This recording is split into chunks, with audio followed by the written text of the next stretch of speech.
Okay, I already did a lot of my intro stuff. Been shuffling for a minute. There are cats that are gonna probably be destroying things in the background. So I'm doing a 9-card reading instead of a 3-card. I'm gonna do the middle 3 will be, I'm gesturing here as if you can see. I'll show you once I lay it out.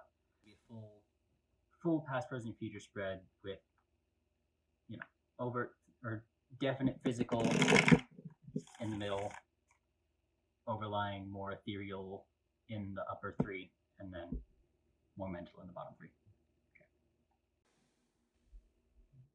Okay.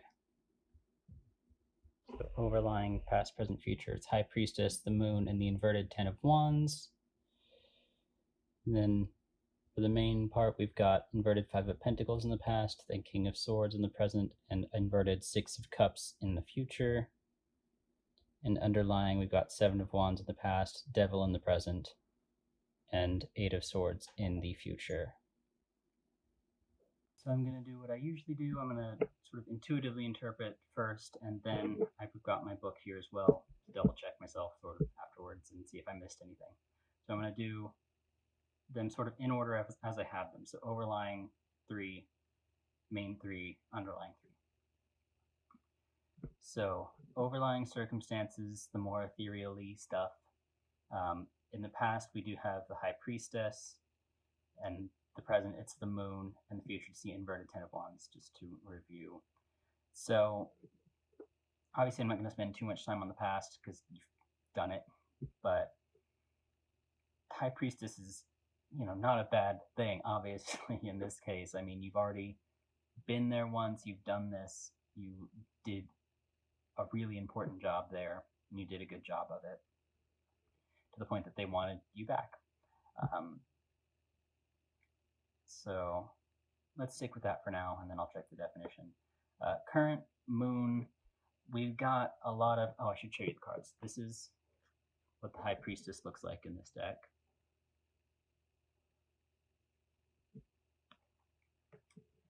The Moon, we've got sort of the Moon in what I guess would be probably a scrying crystal. And then a lot of sort of clockwork and gears, and there's a little Cancer crab in there. So how I'm reading this is that there are a lot of onyx, don't get on the table. There are a lot of factors at play here, which, I mean, again, we kind of all know, but just, it's not that this is a chaos card by any means, but there's just a lot of mechanics happening. There's a lot going on. There's a lot to be thinking about.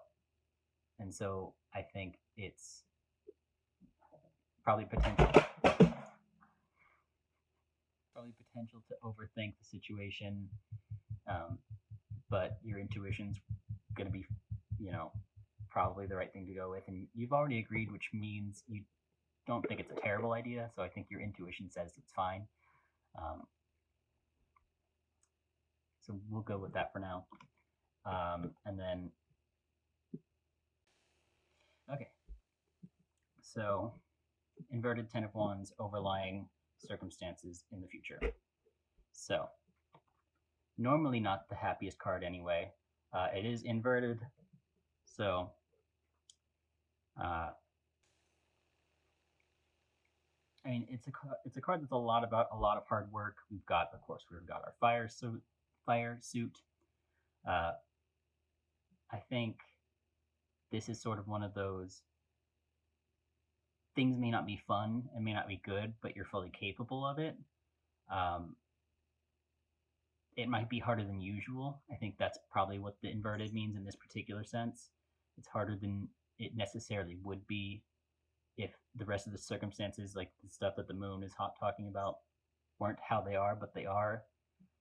So you can still do it, but it will probably be harder than you initially expected.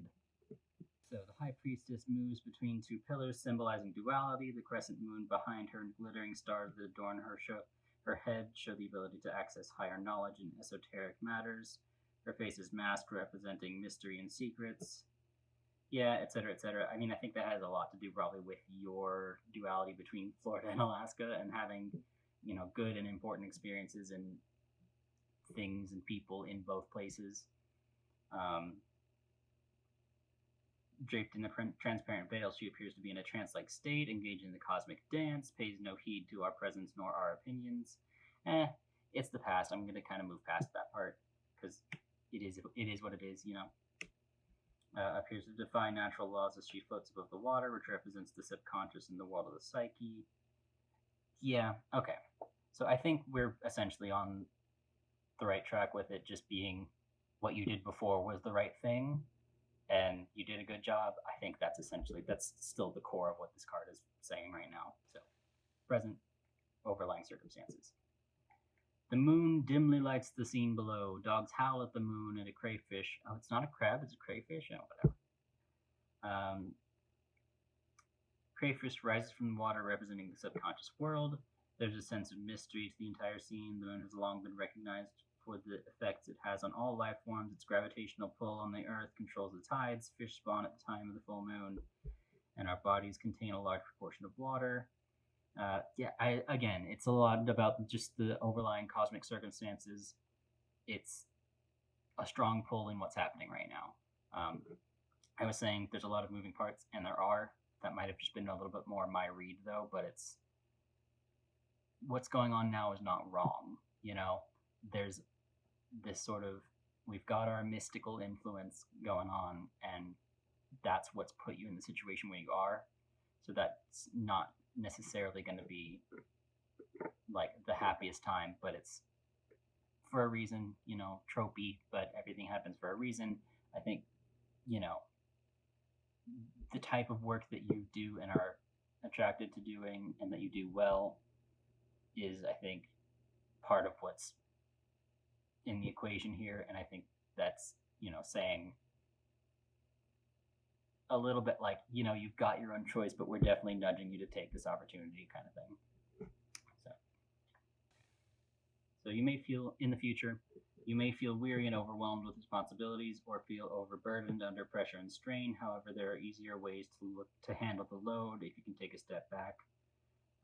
There could also be a warning here. That which begins as a wonderful idea or project may now feel that it has become a burden.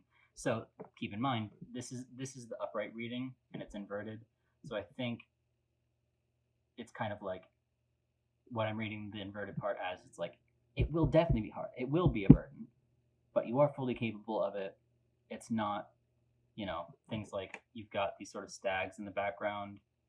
You're not the only one here. You're not the only one doing work. There may be a lot going on, but you can handle it. So for our main events in past, present, future.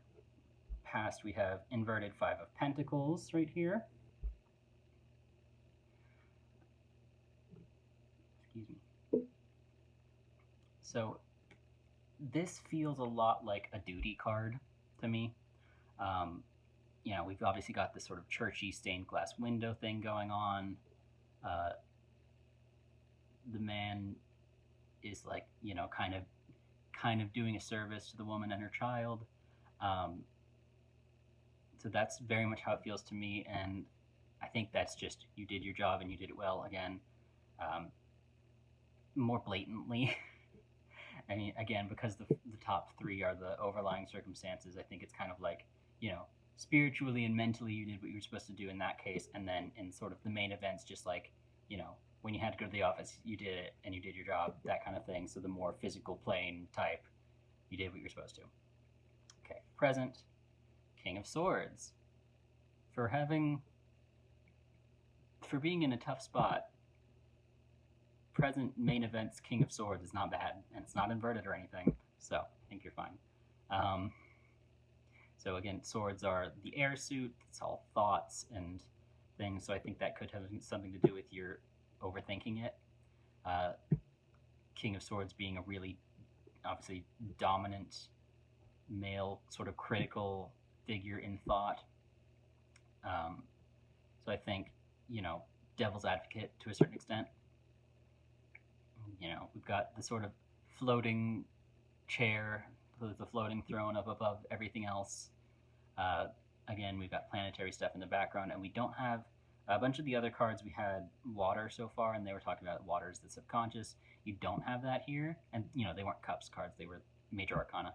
So we don't have any like weird water floaty subconscious stuff. I think it's kind of as is told kind of thing. So again, we'll come back to this, but I think that's essentially what it is. Just you're overthinking it.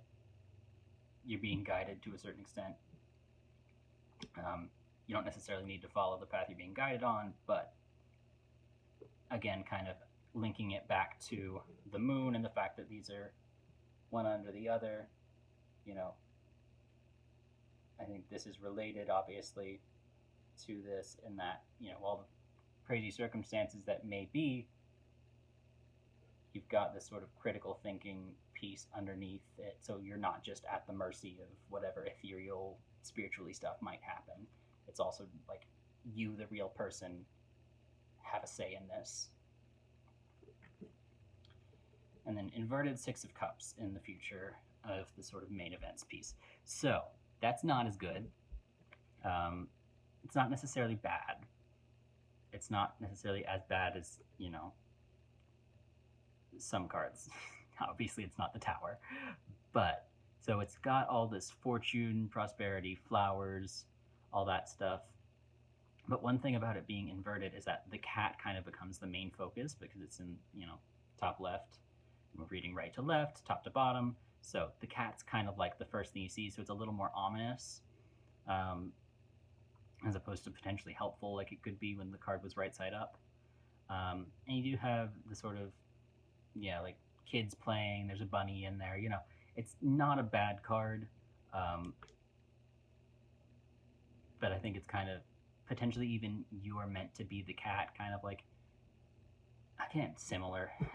This is what happens when I do really in-depth readings, is I get things over and over again, but these two being one under the other here, this being something hard that it'll be harder potentially than expected, but you can deal with it. I think that's kind of what this is just showing, again, in the ethereal way and in the material way, where if you're the cat and you have to look over this stuff, you don't necessarily get the fun part.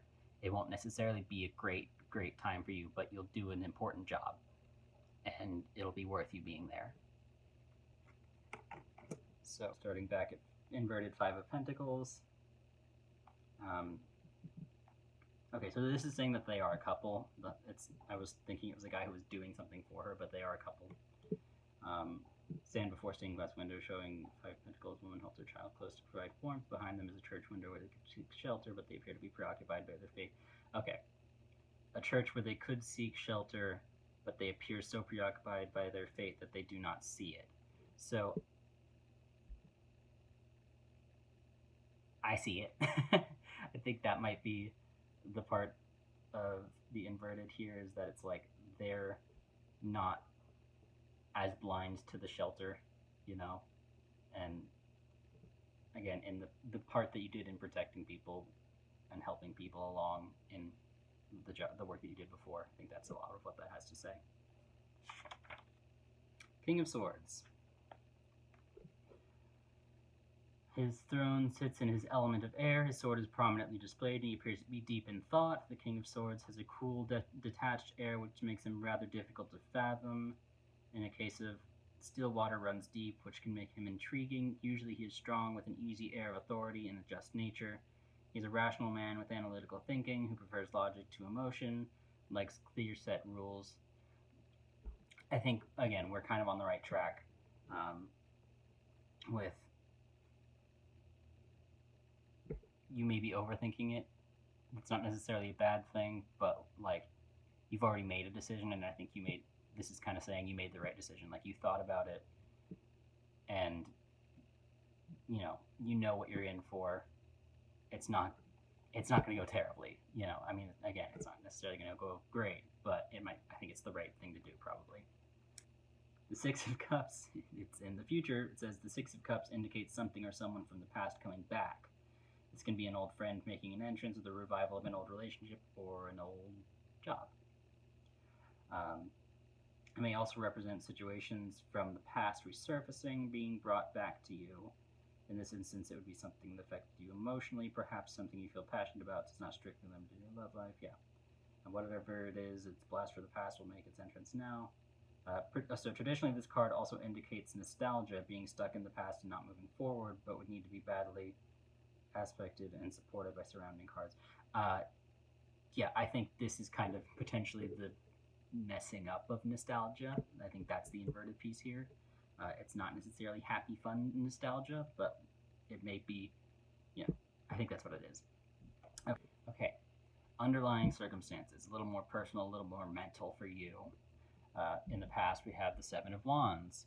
Now, this absolutely feels like a duty card. Like I was talking about, the Five of Pentacles feels like a duty card. This feels like a duty card. When we're thinking about, like I've talked about with the playing cards, the seven's kind of the penultimate number in there, even though there are higher numbers. The seven's like the most impactful number. This is clearly a positive card. It's a really active card. Again, wands, fire, activity, action. So this man's doing, he's bringing light to this place. He's sort of, he's illuminating what's inside and sort of ready for what's outside. So all of these past cards are basically just saying you did a good job before. So underlying circumstances present, we've got the devil. So you kind of know how I feel about the devil. There's nothing that bad about him. It's not that he's good, but he's a lot more neutral than people seem to consider it. Even in this card, I think he's painted a little too dramatically in a lot of ways. But I always think about when I think of the devil, we've got fire bringer, knowledge bringer, light bringer, Lucifer Morningstar, ha ha ha, Morningstar, guiding light, so I think, but also think about the devil does have a lot to do with temptation. So I think what this might mean in like your mental state and in the present is that you are more tempted now to back out. I think that's what that means.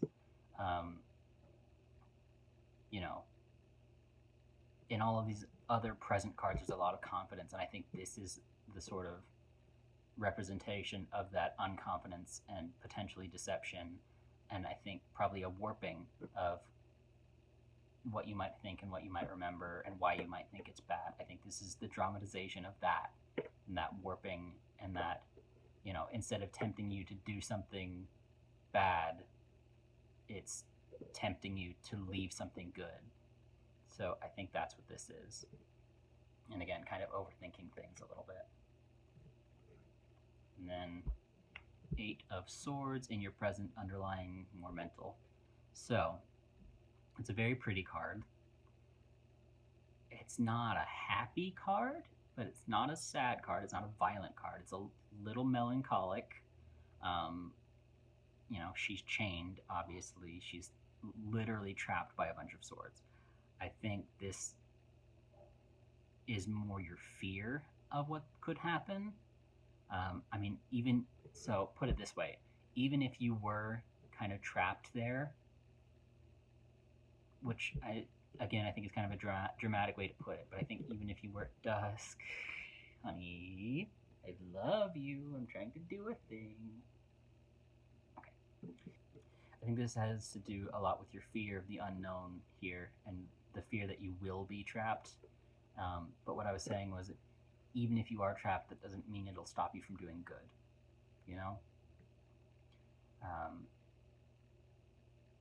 This isn't an inevitable thing, but because it's your mental piece, that's what makes me think it's your fear and not necessarily what's going to actually happen. And like I said, even if you are technically trapped there, we're all technically trapped right now. We're all in a hot mess. So kind of, you may be scared, but better to be scared and doing something good than scared or bored or sad and not doing something that could be really important to you and could be a really good outcome for everyone else too.